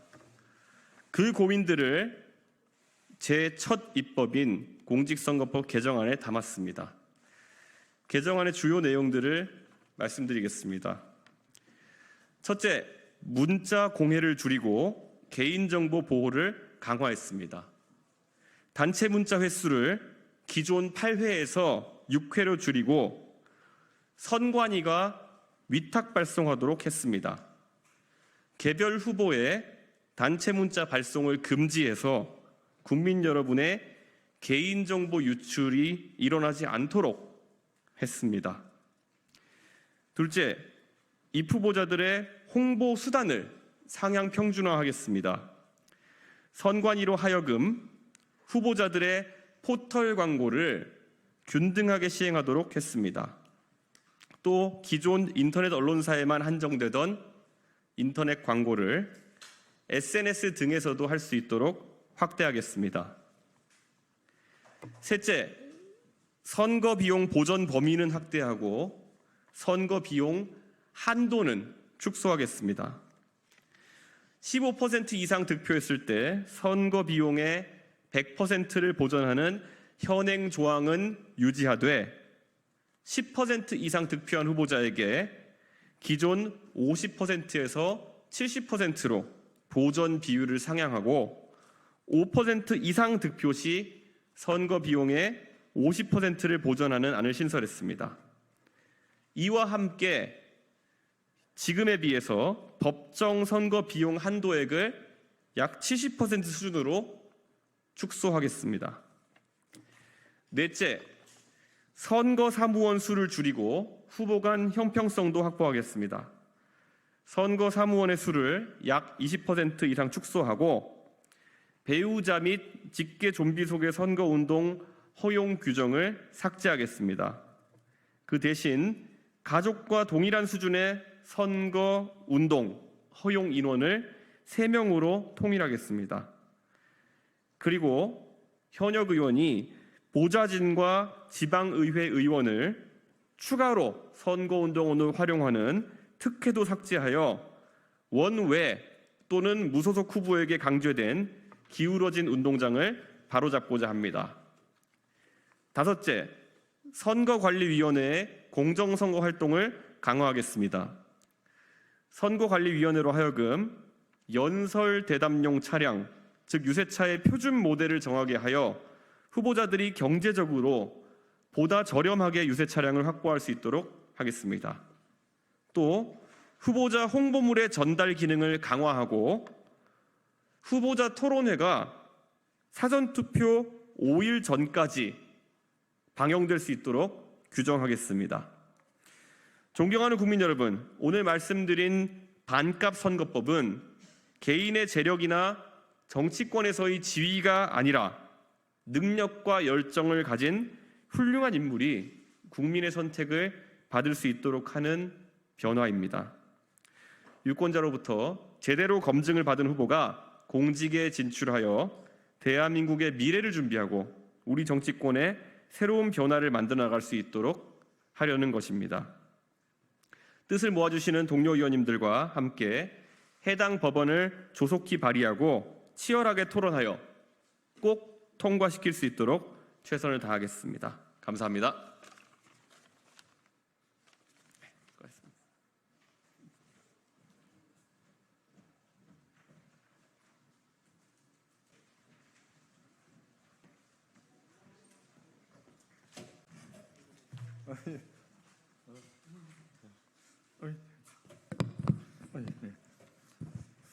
좀 더 주세요. 네, 안녕하세요. 저는 경기도 파주 국회의원 윤호덕입니다. 그리고 옆에 계신 분은 적경지역 파주시의 시장 김경일 시장입니다. 인사드리겠습니다. 예, 오늘 파주시장에 오셔서 여기서 국민들께 호소할 일이 있어서 이렇게 왔습니다. 적경지역 파주는 최근 대북전단 살포 그리고 또 오물풍선 살포 그리고 확성기 방송으로 인해서 아주 불안하고 너무너무 걱정이 많습니다. 거기에다 적경지역의 안전판이었던 9.19 군사 합의가 남이나 북이나 다 중단시키고 또 파기했습니다. 이게 얼마나 더 위험해질 수 있을지 시민들이 걱정이 많습니다. 거기에다가 이런 일들의 발화점은 대북 전단 살포로 이래서 일어나고 있습니다. 이런 일들이 파주에서 일어난다면 반드시 막아내겠다라는 그런 의지를 가지고 오늘 국민들께 호소하고자 합니다. 그럼 파주시장께서 인사드리고 또 회견문을 발표하도록 하겠습니다. 예, 안녕하십니까. 파주시장 김결입니다. 존경하고 사랑하는 국민 여러분, 저는 접경지역인 파주시와 시민의 안전을 책임지는 파주시장으로서 참담한 심정으로 오늘 이 자리에 섰습니다. 지금 남과 북은 앞이 보이지 않는 강대강 대결로 치닫고 있습니다. 지난해 북한이 일방적으로 9.19 군사합의 파기를 선언한 데 이어 올해 우리 정부에서 9.19 군사합의 효력을 정지해 휴전선 인근에서 긴장이 고조되고 있습니다. 북한에서 대한민국 국민을 불안에 떨게 한 오물풍선을 계속 내려보내고 있고 이에 맞서 우리나라의 일부 민간단체에서 대북 전단을 살포했습니다. 휴전선과 DMZ를 맞대고 있는 파주시는 5분의 1이 민간인 통제구역일 정도로 북한과 지리적으로 매우 가깝습니다. 이 때문에 지금처럼 남북 관계가 악화일로로 시달을 때마다 파주 시민이 불안에 떨고 안전을 위협받아야 했습니다. 파주 문산에서 나고 자란 저를 비롯한 파주 시민 모두에게 평화는 추상이 아닌 구체적인 염원이었고 당위가 아닌 현실이었습니다. 평화가 흔들리면 파주 시민의 일상은 여지없이 깨져나갔습니다. 무려 70여 년간 파주시를 비롯한 접경 지역에서 반복되어 온 일입니다. 언제까지고 평행선을 달릴 수는 없습니다. 언제까지고 비상 상황에 처해 있을 수는 없습니다. 언제까지고 생업과 안전을 위협받을 수 없습니다. 지방정부의 수장인 시장의 최종적인 존재 이유는 시민의 생업과 안전을 책임지는 것입니다. 바로 이러한 이유 때문에 국회를 방문해 오물풍선을 비롯해 각종 위협을 가하고 있는 북한 당국과 대북 전단을 살포하고 있는 일부 민간단체 그리고 정부와 국회의 평화를 지켜줄 것을 간곡히 호소드리고자 합니다. 먼저 북한 당국은 대결로 치닫는 일체의 행위를 멈춰주십시오. 지금 이 시간 북한은 DMZ에서 분단선을 고착화하는 작업을 진행하고 있습니다. 대한민국 국민의 안전을 위협하는 오물풍선도 지속적으로 살포하고 있습니다. 지금은 작은 충돌이 큰 전쟁으로 확전될 수 있는 위험한 상황입니다. 전쟁은 누구에게도 이득이 되지 않는 치킨 게임입니다. 이 점을 유념해 분단과 대결로 향하는 발걸음을 멈추고 평화와 협력의 길로 돌아와 주시기 바랍니다.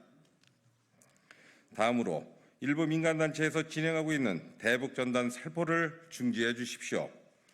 국민의 안전은 표현의 자유에 우선하는 국가의 핵심 가치입니다.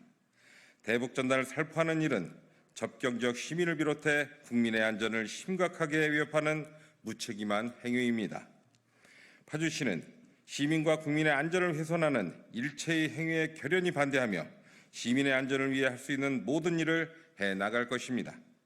경찰, 군, 경기도 특사경, 시민사회와 협력해 전단 살포 예상지역 순찰과 예방 활동을 강화하고 법이 위임하는 바에 따라 파주시를 위험구역으로 설정하는 것도 적극 고려할 것입니다.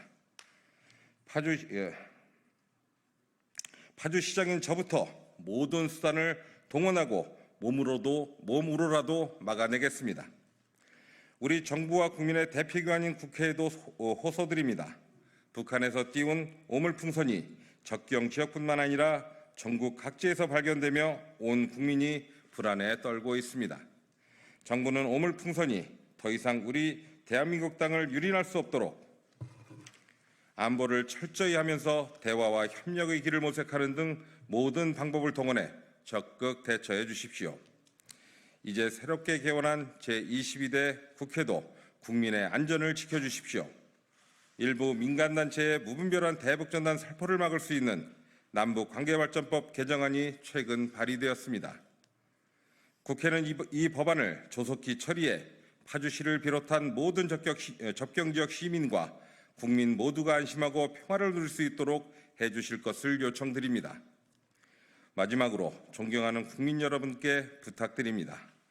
52만 파주 시민을 비롯한 접경지역 시민들은 언제나 평화를 갈구해 왔습니다.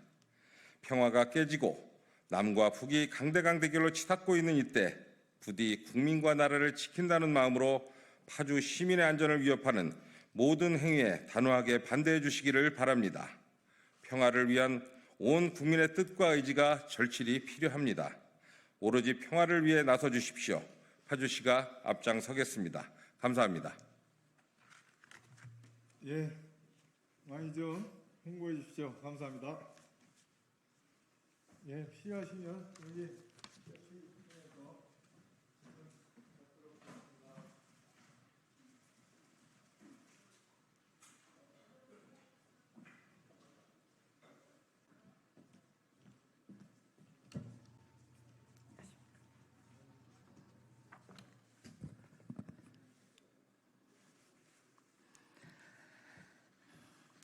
안녕하십니까. 조국혁신당 대변인 김보협입니다. 윤 대통령의 다시 하겠습니다. 윤 대통령의 순직해병 수사 외압 법사위 청문회에서 밝혀지길 기대한다라는 제목으로 논평하겠습니다. 아직도 얼마 전 공개된 최혜병 어머니의 편지에 가슴이 먹먹해집니다. 어머니의 바람은 소박합니다. 밝혀져야 될 부분은 마땅히 밝혀져 혐의가 있는 지휘관들은 그에 합당한 책임을 져야 한다. 조국 혁신당의 바람도 같습니다. 하나 더 얹자면 누가 최병이 순직에 이르는 데에 혐의가 있는 지휘관들에게 합당한 책임을 물으려는데 외압을 행사했는가를 밝히고 싶습니다. 내일 국회 법제사법위원회에서 열리는 순직해병 특검법 입법 청문회는 그 역사적인 출발점이 될 것입니다. 이 청문회에는 순직해병 수사 외압 사건의 핵심 피의자와 주요 증인들이 출석합니다. 이종섭 전 국방부 장관, 유재은 국방부 법무관리관, 임성근 전 해병대 1사단장이 한 축입니다.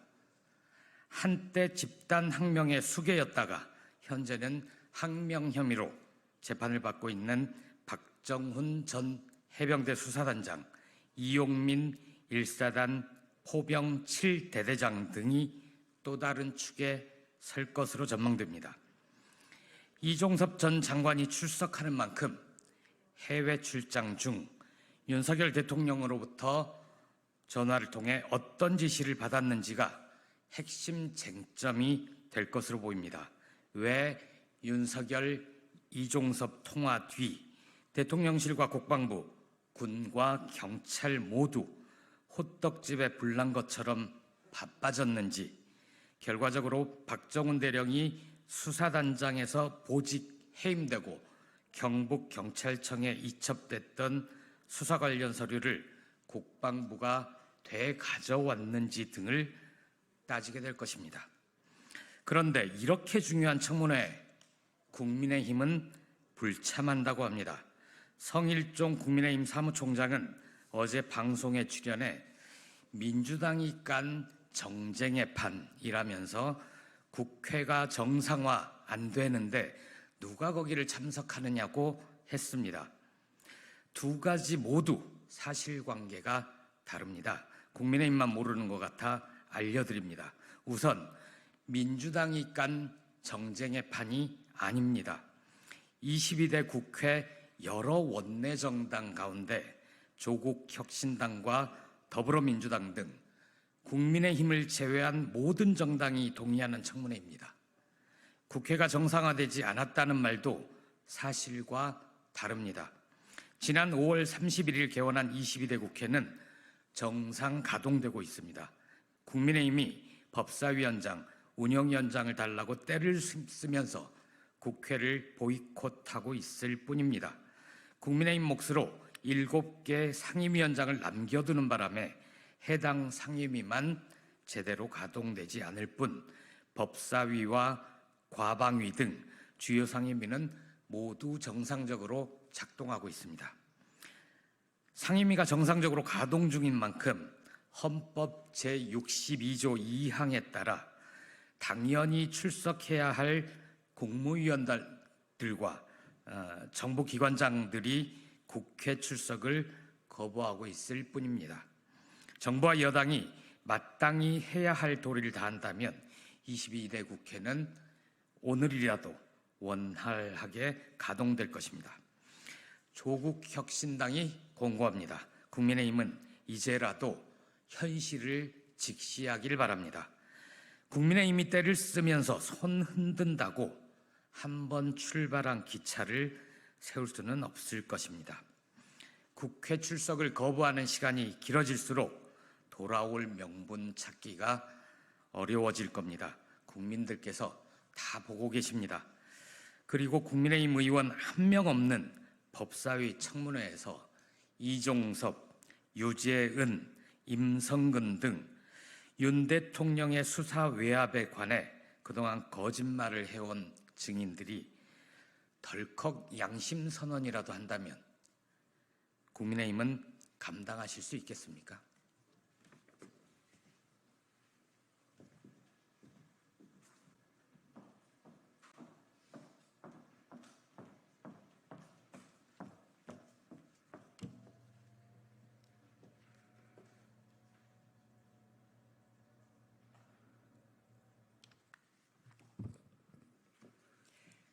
브리핑 이어하겠습니다. 더 빠르게, 더 강하게, 더 선명하게 행동하겠습니다. 조국혁신당 대변인 강미정입니다. 윤 대통령의 저출생 대책, 야당 도움 없이 할 수 있는가? 윤석열 대통령이 어제 인구 국가 비상사태를 선언하고 저출산 문제를 극복하는 그날까지 범국가적 총력 대응 체계를 가동하겠다라며 인구 국가 비상사태를 선언하고 인구전략기획부를 신설하겠다고 밝혔습니다.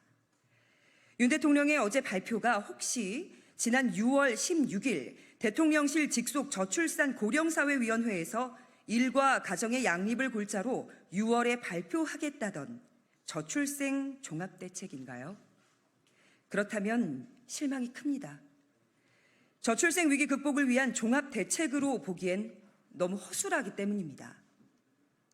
여성가족부는 결혼중개업체 온라인 서비스 운영 점검을 강화하고 허위, 과장 광고에는 엄정 대응하겠다고 했죠.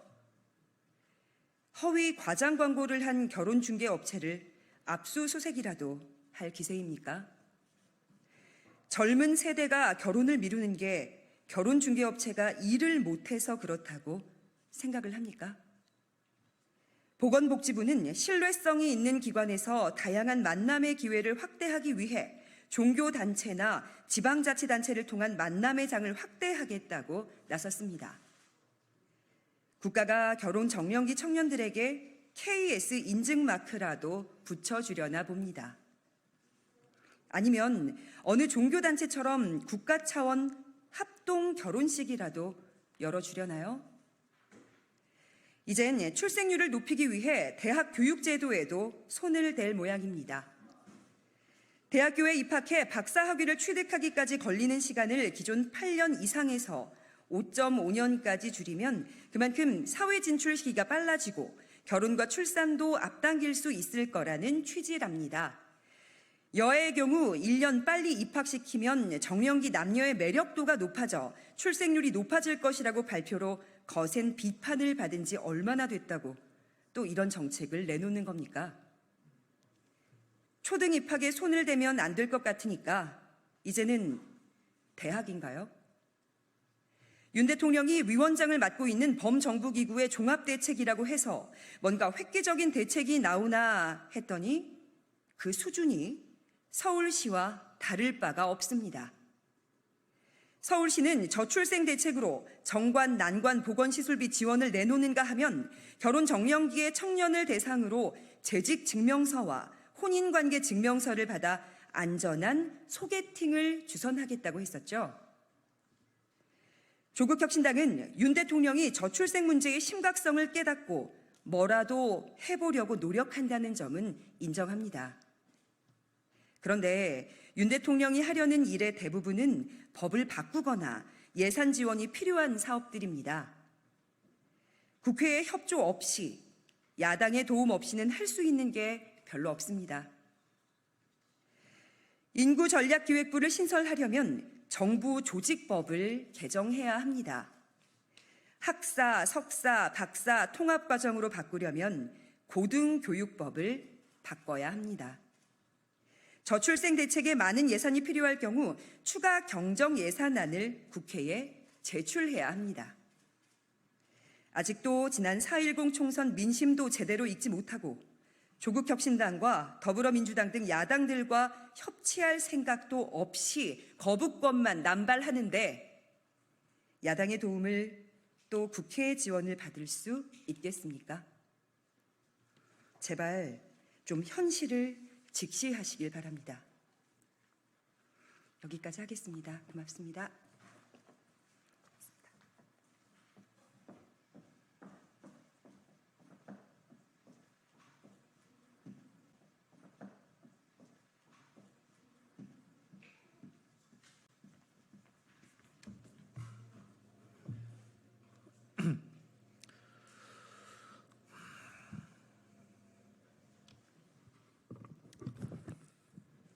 네, 더불어민주당 최민석 대변인입니다. 브리핑 시작하겠습니다. 파면 팔수록 석유가 아니라 의혹이 나오는 유전 게이트, 동해바다가 동문의 장소입니까? 파면 팔수록 석유나 가스 대신 카르텔 의혹만 쏟아지는 유전 게이트, 철저한 검증 없이는 단 한 푼의 혈세도 배정할 수 없습니다. 석유공사가 액트지오 보고서를 해외 기업에서 검증했다고 주장하지만 해당 회사는 아브레우 액트지오 고문이 15년간 근무했던 엑슨모빌로 밝혀졌습니다. 엑슨모빌이 직장 동료였던 아브레우 고문의 액트지오를 공정하게 검증했겠습니까? 오히려 원하는 답을 얻기 위해 엑슨모빌의 검증을 맡긴 것이 아닌지 의심스럽습니다. 또한 국내 자문위원은 사업을 총괄한 석유공사 담당자와 논문을 함께 쓴 대학원 선후배 사이였고 해외 자문위원은 액트지오의 고문과 지인 사이였던 것으로 밝혀졌습니다. 동해바다가 석유공사와 액트지오의 동문의 장소입니까? 파면 팔수록 감자 줄기처럼 엮인 사적 관계는 대왕고래의 꿈이 아니라 카르텔의 꿈은 아닌지 의심스럽게 만듭니다. 유전 게이트로 비화하는 사업에 국민의 혈세를 무턱대고 쏟아부을 수는 없습니다. 철저한 검증 없이 예산은 없습니다. 더불어민주당이 국회에서 공정하고 철저하게 검증하겠습니다. 이상입니다.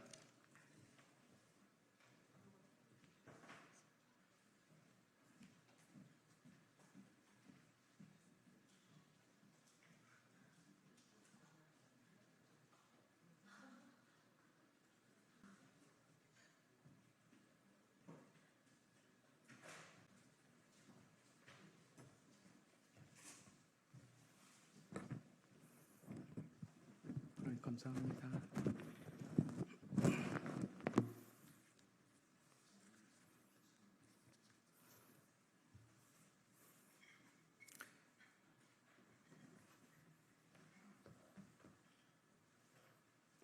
네, 시작하겠습니다. 존경하는 국민 여러분, 사랑하는 당원 동지 여러분, 국민의힘은 모두의 내일을 함께 만들어가는 정당입니다. 자유민주주의를 수호하는 보수의 가치를 중시하고 대한민국의 정통성을 이어가는 자랑스러운 정당입니다. 저는 이런 국민의힘을 사랑합니다. 보수의 가치는 안정과 평화, 포용과 협력입니다. 국민의힘은 자랑스러운 대한민국의 안정과 평화를 지키기 위해 힘써왔습니다. 포용과 협력으로 다양한 배경의 인물들을 발굴하고 키워 대한민국 민주주의의 발전을 위해 헌신할 수 있는 기회를 제공해 왔습니다. 하지만 현실은 그런 노력과 헌신이 폄훼되고 있습니다. 지금 우리는 지난 4월 총선 패배로 인해 외부적으로도 내부적으로도 위태한 상황입니다. 3년차 여당으로서의 품위와 기세도 빛이 발했습니다. 이러한 상황에 대한 다양한 의견과 해법이 제시되고 있습니다. 저는 지난 총선 이후 2개월 동안 총선 백서 TF 위원으로 활동하며 다양한 의견과 목소리를 들을 수 있었습니다. 때론 거칠고 무리한 의견이 오고 가기는 하지만 민주주의의 가치를 중시하는 입장에서 보면 매우 건강하고 당연한 현상일 것입니다. 그만큼 국민의힘이 건강하다는 증거가 아닐까 합니다. 그런데 언제부터인가 우리 사회는 거칠게 말하고 상대를 비판해야지만 자기가 이긴다는 착각에 빠져 있습니다. 정치는 그런 것이 아닙니다. 다른 사람과 협상하고 좋은 생각들을 함께 만들어야지만 국민들을 행복하게 할 수 있습니다. 국민의힘의 존재의 목적은 자유민주주의를 수호하고 국민을 행복하게 하는 데 있습니다. 결국 국민들을 위한 정치를 해야 합니다. 국민들이 더 잘 사는 정치를 해야 합니다. 내부에서 우리 편을 밟고 일어나 자기가 권력을 갖는 정치를 해서는 안 됩니다. 국민의힘 당원 동지 여러분, 여러분은 자유민주주의의 가치를 지키기 위해 뭉친 정치적 동지입니다. 우리가 싸워야 할 대상은 자유민주주의의 가치를 무너뜨리려고 도전하는 세력입니다. 우리는 이들과 결연히 싸워 이겨야 합니다. 우리가 이기고 극복해야 할 대상은 그만큼 분명합니다. 우리 보수의 가치를 사랑하는 국민들이 뽑아준 대통령도 당의 승리를 위해 헌신했던 분도 아닙니다. 오늘 현실의 문제로 내부에서 서로를 비판하고 시비를 따지는 것은 진정한 보수가 나아갈 길이 아닙니다. 저는 총선 백서 TF 위원으로 활동하며 당이 가진 무한한 잠재력과 부족한 점을 동시에 짚어볼 수 있었습니다. 잠재력은 살리고 부족한 점은 채워서 보수의 가치를 사랑하는 국민과 당원 동지 여러분에게 보수로서의 자부심과 그동안 우리 대한민국을 이끌어온 도전의식을 일깨울 수 있으시라고 확신합니다. 저는 당을 재정비하고 당을 원팀으로 만들어 자유민주주의를 수호하고 국민의 행복을 위해 열심히 뛰는 국민의 힘을 만들겠습니다. 패배의식에 젖어 서로를 비난하는 상황을 바꾸겠습니다. 승리의 기쁨을 알고 나누는 정당으로 만들겠습니다. 보수의 가치를 지키고 그 열매가 얼마나 대한민국의 미래에 도움이 될 수 있는지 보여드리겠습니다. 이를 위해 우선 당 사무처 조직에 힘을 불어넣겠습니다. 지금 당 사무처는 많이 지쳐 있고 이기는 기쁨을 잊어버렸습니다. 활기를 불어넣어 이기는 조직으로 만들겠습니다. 승리의 기쁨을 알고 그 기쁨을 위해 기꺼이 헌신하는 조직으로 만들겠습니다. 다음으로 여의도 연구원이 우리나라 최고의 정책 연구기관이 될 수 있도록 지원하겠습니다. 여의도 연구원이 갖고 있는 역사와 전통을 다시 바로 세워 시대의 흐름을 정확히 읽고 이기는 정책을 지원할 수 있는 싱크탱크가 되도록 하겠습니다. 포용과 협력의 가치를 높이기 위해 소외된 청년과 원외 당협위원장 지원에 힘쓰겠습니다. 청년 당원에 대한 체계적인 교육과 청년 활동 공간을 당사에 마련하겠습니다. 지방선거 전에 열악한 원외 당협위원장 지역 지원 정책을 2배로 늘리겠습니다. 저는 국민 여러분께, 당원 동지 여러분께 감히 말씀드리겠습니다. 국민의힘이 바로 서야 대한민국이 바로 서고 대한민국이 바로 서야 국민의 행복을 보장할 수 있다는 것을 꼭 보여드리겠습니다. 그동안 다양한 인재들에게 기회를 주며 성장해온 국민의힘과 당원 동지 여러분, 보수의 가치를 목숨보다 귀하게 여겨온 국민 여러분이 그 기회를 저 이상규에게 주시길 부탁드립니다. 여러분이 뽑아주신 자랑스러운 당 최고위원으로서 모자람 없이 모두의 내일을 함께 만들어 가겠습니다.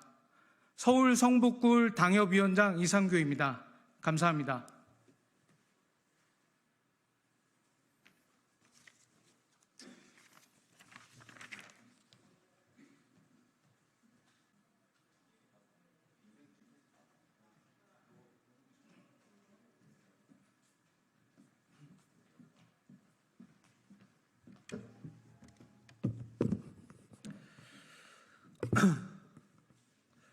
네, 더불어민주당 최민석 대변인입니다. 브리핑 시작하겠습니다.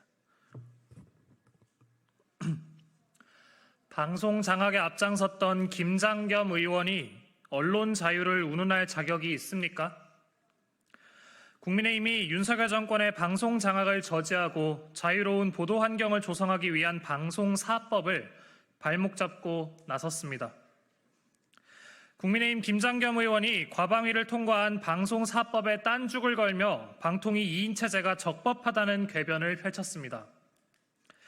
박근혜 정부 시절 방송 장악에 앞장서 유죄 판결까지 받았던 김장겸 의원이 언론 자유와 적법성을 운운하다니 실소를 멈출 수가 없습니다.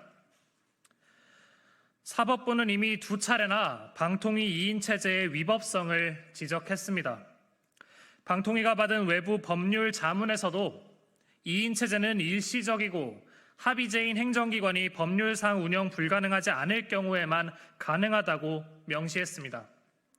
대통령이 야당목 방통위원 임명을 거부하고 방통위는 대통령의 신복인 위원장과 부위원장이 지난 1년간 113건의 안건을 독단 처리한 상황을 일시적이고 합의제에 따른 것이라 볼 수는 없습니다. 무질서한 2인 체제의 방통위는 윤석열 정권의 방송 장악을 위한 수단에 불과합니다. 더 이상 이런 위법적인 운영을 용인할 수 없습니다. 방송사법은 윤석열 정권의 방송 장악으로부터 방송을 지키고 나아가 다시는 권력이 보도에 영향을 미칠 수 없도록 예방하려는 목적입니다. 권력의 빌부터 방송 장악에 앞장섰던 김장겸 의원이 아무리 궤변을 늘어놓아도 방송 정상화의 열차는 갑니다. 더불어민주당은 방송사법을 반드시 통과시키겠습니다. 이상입니다.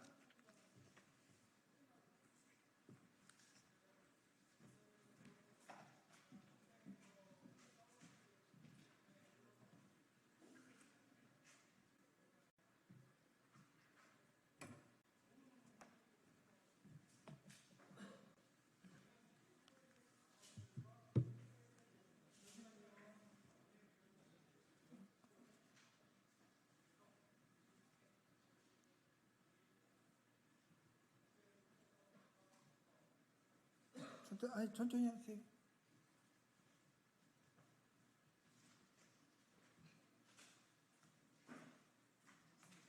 네, 안녕하세요. 개혁신당 대변인 조용진입니다. 국회는 민생이 먼저입니다. 국회는 민생을 선택하는 대신 방탄을 선택하고 무한 정쟁에 돌입했습니다. 선거 때만 고개 숙이는 척하고 선거만 끝나면 국민을 무시한 채 고개 들어 싸움질하는 고질병이 도졌습니다. 이러는 국회는 언제 열릴지 현재로서는 예상하기 힘듭니다. 이러는 국회가 열리기 힘든 이유는 용산만 쳐다보는 국힘이 있고 당원의 뜻을 존중한다며 개딸들의 전용 놀이터로 변한 민주당에 있습니다. 용산과 개딸만 쳐다보는 무능한 정치판에 민생은 점점 더 어려워지고 있습니다. 염치 없는 정치권이 선량한 대한민국 국민을 볼모로 냉소와 조롱이 난무하는 분열의 사회를 조장하고 있습니다. 범죄인의 우상, 범죄자의 롤모델로 떠오르는 이재명 대표는 자신의 수사와 재판을 왜곡시키는 행위를 멈춰야 합니다. 민주당은 독재자의 망령을 떠올리게 만드는 민주당의 아버지 같은 실없는 소리 대신 일하는 국회를 속히 만들어야 합니다. 국회는 방탄을 위한 정쟁을 즉각 멈추고 본연의 업무로 돌아와야 합니다. 개혁신당은 민생을 최우선하겠습니다.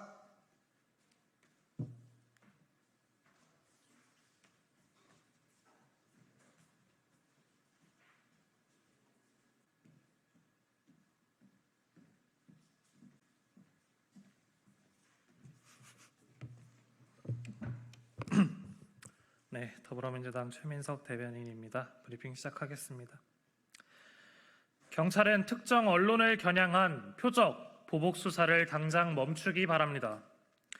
경찰이 김순호 전 경찰국장의 조난 자료 유출을 수사한다며 시민단체를 압수수색하는 과정에서 특정 언론사를 겨냥한 수사 행태를 보여 논란이 되고 있습니다. 경찰은 시민단체 컴퓨터에 자료를 뒤지는 과정에서 김 전 국장의 밀정 의혹을 보도한 언론사명을 키워드로 검색했다고 합니다. 경찰 가족의 치부를 폭로했다는 이유로 언론을 상대로 표적, 보복 수사를 하고 있다고 볼 수밖에 없습니다. 김 전 국장은 과거 민주화 운동을 했던 동료를 밀고 해 경찰에 특채됐다는 의혹을 받았습니다. 논란이 있는 고위공직자의 의혹을 검증하는 것은 언론의 당연한 책무입니다. 그런데 경찰은 공권력을 남용해 국민의 알 권리를 위한 정당한 보도 활동을 위협하고 있으니 개탄스럽습니다. 경찰의 표적, 보복 수사는 명백한 언론 탄압이며 언론 자유에 대한 심대한 위협입니다. 경찰은 특정 언론을 겨냥한 표적, 보복 수사를 당장 멈추기 바랍니다. 윤석열 정부 들어서 언론에 대한 탄압과 언론 자유에 대한 위협이 날로 심해지고 있습니다. 언론 자유가 무너지면 민주주의도 무너집니다. 더불어민주당은 윤석열 정권의 언론 탄압을 저지하고 언론 자유를 지키기 위한 노력을 다하겠습니다. 이상입니다.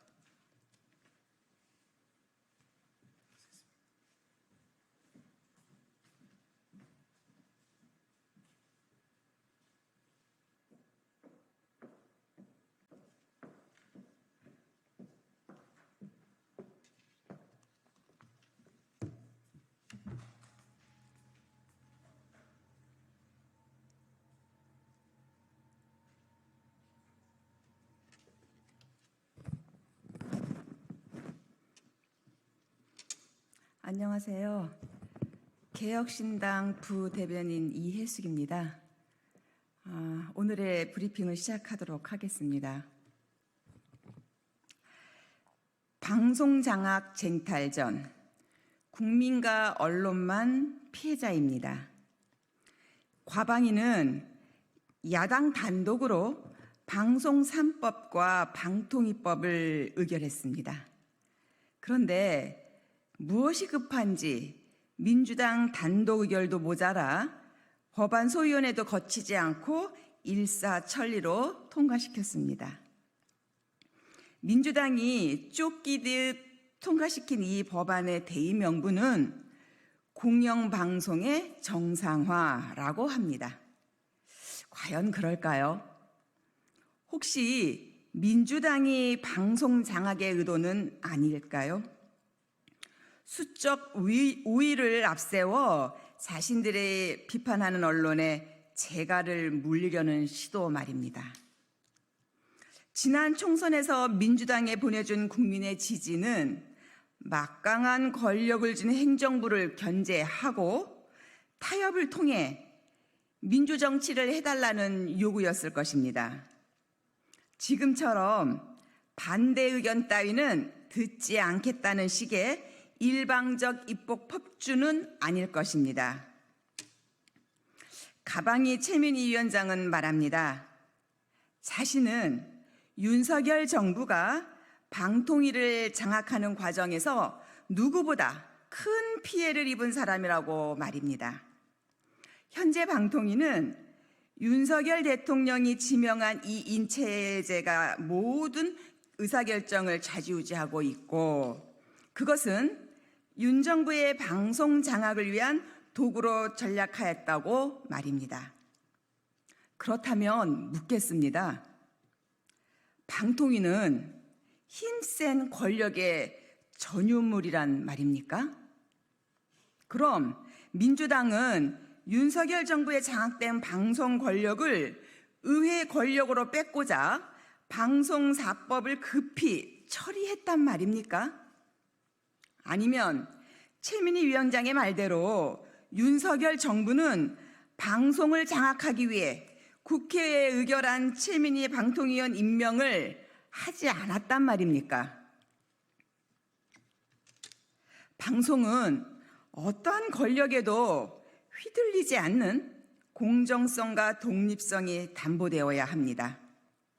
언제까지 언론이 권력의 힘에 흔들려야 합니까? 언론에 재갈을 물리지 마십시오. 언론은 권력의 하수인이 아닙니다. 개혁신당은 약자의 편에 서서 권력을 견제하겠습니다. 정치는 국민이 관람하는 무대가 아닙니다. 민생을 다뤄야 하는 마당임을 명심하시기 바랍니다. 이상입니다.